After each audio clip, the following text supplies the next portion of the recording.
There's a warning out there for Mac users. You could be a target for hackers using so-called ransomware. Here with more details is WSJ tech editor Brian Fitzgerald. Brian, thanks for being with us.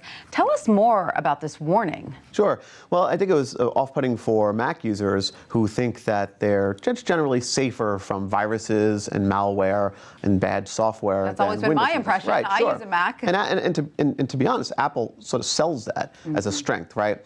And what this particular incident showed is that no, Apple users are at risk also for bad software, and in particular, this case is insidious because it involves something called ransomware. So this has happened to a small number of users so far? Yes. So the two pieces of information. One is it could have potentially been a larger number. Right. It was a small number. About 6,500 people were affected because of how rapidly the parties involved responded. And how did the ransomware manifest itself? What happens exactly? Sure. So what ransomware does in particular is once it's downloaded, once it's put onto your machine, in this particular case, it encrypts the data, certain data on your machine, and then holds it hostage. Really, it's the ransom part of it, and the perpetrators will only unencrypt the data if you pay them. You're kidding. You have to pay them to basically unencrypt the data so you can use it again. And law enforcement can't, based on these payments, track who is behind this ransomware? Well, I'm sure they're trying to. Right. And we haven't really heard who the perpetrators are.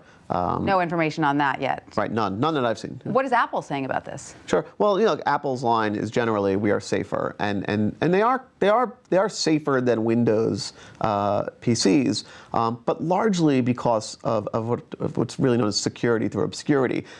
Macs have had such a smaller share of the operating system market that it's just not worth the time for hackers and virus writers to go after that user base. But that's changing.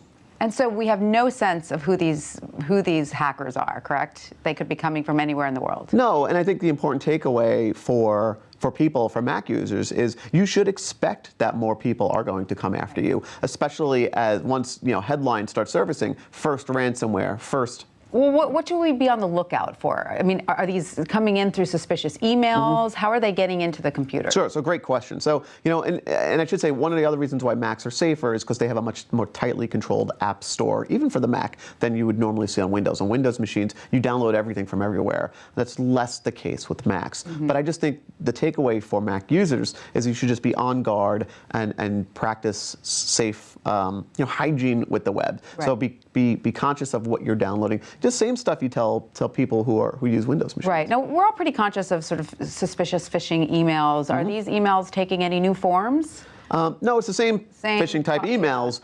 You're just now, as a Mac user, not immune from these things. So you should absolutely be aware of what you're downloading. And what made this particular attack so insidious is that there was nothing necessarily wrong with people who downloaded this particular file from called transmission. It was torrent sharing software.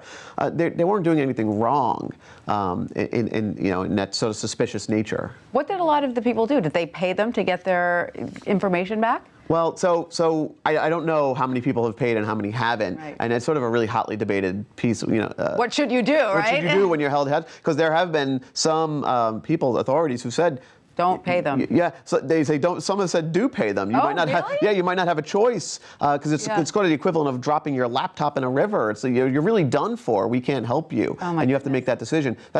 I think anyone caught in a ransom situation isn't going to want to have to pay. What's your computer information worth to you? Right. Everyone has a number. Right, but it's why you should, and some of the people who should be aware, you should back up your software, back up your files somewhere other than your machine to protect yourself from this kind of attack. All great advice. Brian Fitzgerald, thank you so much for that. Thank you.